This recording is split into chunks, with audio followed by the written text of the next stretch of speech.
el lugar de su presencia.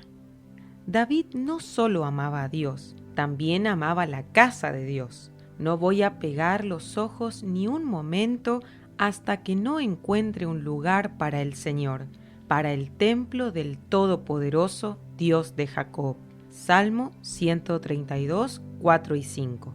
Solo una cosa le pido al Señor: habitar en la casa del Señor por el resto de mi vida. Salmo 27, 4. Amo tu santuario, Señor, el lugar donde habita tu gloriosa presencia.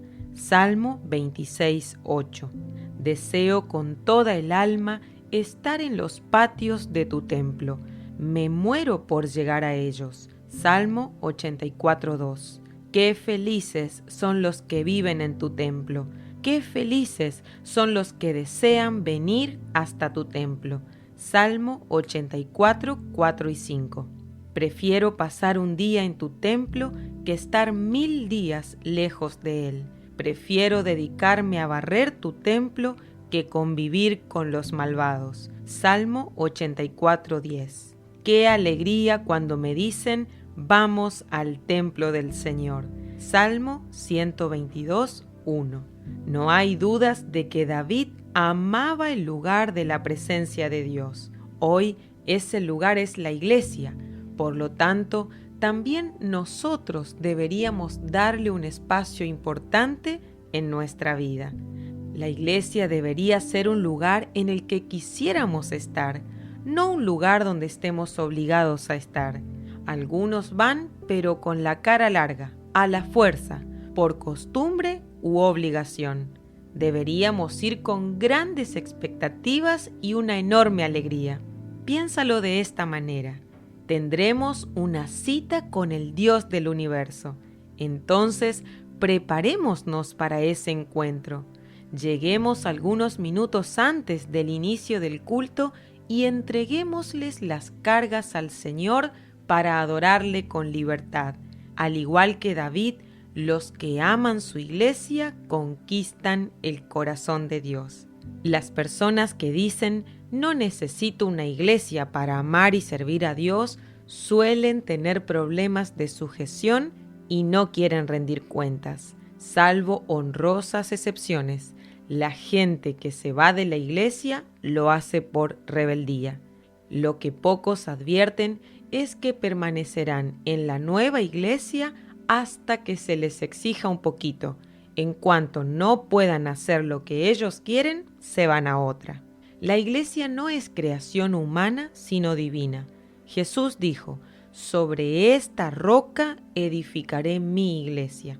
Mateo 16, 18. Jesús dio su vida por la iglesia. Cristo amó a la iglesia. Él entregó su vida por ella.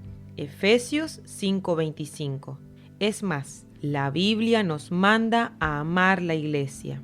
Y amen de manera especial a los miembros de la iglesia. Primera de Pedro 2:17.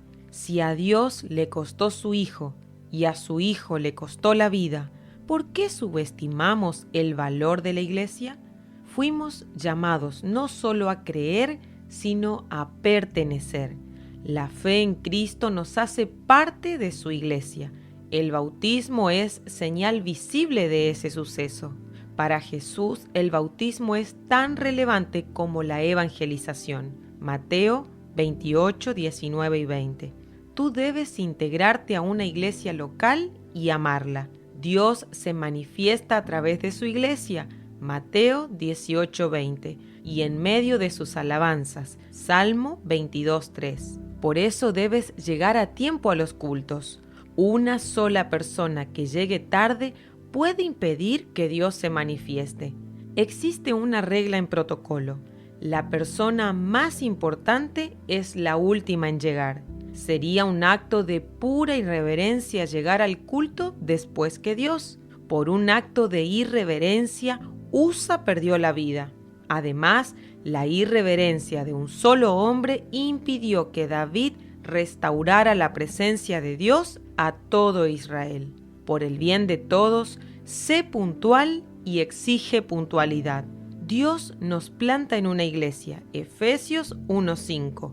nos alimenta en una iglesia, Efesios 2:19 y 5:29, nos disciplina, 1 Corintios 6, nos amonesta y nos desafía en la iglesia, Efesios 3:6. No podrás cumplir tu propósito en la vida si no estás plantado en una iglesia, Romanos 12:4 y 5. Si a Dios le importa su iglesia, a nosotros también debería importarnos. Los seminarios, las agencias misioneras o cualquier otra organización paraeclesiástica sirven para apoyar la iglesia, pero no pueden sustituirla. Si alguna de estas instituciones desarraiga a un creyente de la iglesia, no está haciendo bien. La Biblia no dice que Jesús vino a levantar ministerios, pero sí dice que vino a edificar su iglesia. No es bíblico sacrificar la comunión y el servicio en la iglesia para levantar un ministerio. Andrés Corson dice que tenemos que amar toda la casa y no parte de ella. Hay quienes solo aman parte de la iglesia, generalmente aquel ministerio con el que se sienten identificados, por ejemplo, el ministerio de adoración. Les apasiona solo lo suyo, lo que los beneficia, lo que los hace famosos o visibles. Pero si por alguna razón no se les permite estar allí, se van de la iglesia. ¿Por qué? Porque tenían una intención oculta. Usaban la iglesia, pero no la amaban. Considera a Obed-Edom. Él era músico y también portero. No le importaba dónde lo ponían a servir. Él quería estar cerca del arca. Amaba toda la casa. Nuestra vida debe girar alrededor de la iglesia. En esta semana, un ingeniero de nuestra congregación rechazó un alto cargo ejecutivo en la empresa en la que trabaja porque lo alejaba de las actividades ministeriales. A veces, Dios usa las promociones en los trabajos para probar si realmente estamos apasionados por su casa. Si amas su iglesia, Dios se sentirá atraído hacia ti. Rick Warren dice, en la actualidad, el individualismo independiente de nuestra cultura ha creado muchos huérfanos espirituales, creyentes conejos que saltan de una iglesia a otra sin identificarse, sin rendir cuentas ni comprometerse con ninguna. Muchos creen que es posible ser un buen cristiano sin unirse a una iglesia local, pero Dios no está de acuerdo con eso. Su palabra ofrece muchas razones de peso para justificar la necesidad de estar comprometido y ser activos en la comunión. La Biblia dice que un creyente sin iglesia es como un órgano sin cuerpo, una oveja sin rebaño o un niño sin familia. Somos miembros de un solo cuerpo. 1 Corintios 12:12. Separados no somos miembros de su cuerpo. La vida espiritual de una persona sin iglesia tiende a marchitarse. El alejamiento de las reuniones suele ser la primera evidencia de su enfriamiento espiritual. Cuando descuidamos la comunión, todo lo demás se viene a pique. Si sabes de alguien que está apartado, es tu responsabilidad devolverlo a la comunión de la iglesia. Si sabemos de alguno que se extravía de la verdad de Dios, no lo descartemos, busquémoslo y hagámoslo volver. Santiago 5:19. El diablo hará todo lo posible para alejarte de la comunión de la iglesia. Usará todo tipo de estrategias para desarraigarte de la comunión. Una ofensa, un conflicto no resuelto, la enfermedad de un hijo, la adicción de tu pareja, cualquier cosa con el fin de separarte. Es posible que te insinúe que es bueno que te tomes un tiempo y después regreses al servicio con más fuerzas. En la iglesia primitiva, el único caso en que una persona era separada de la comunión y el servicio se debía a una disciplina. Jesús dijo, mi Padre hasta ahora trabaja y yo trabajo. Juan 5:17. Por lo tanto, hermanos, dedíquense totalmente a trabajar para el Señor. Bien saben que su trabajo no es en vano. Primera de Corintios 15:58. ¿Sabes por qué hay tanta gente desilusionada con la iglesia? Porque han trabajado para el hombre en lugar de hacerlo para Dios. Con todo lo que trabajé para la iglesia y cómo me pagan, dicen algunos. Error, tú no trabajas para la iglesia.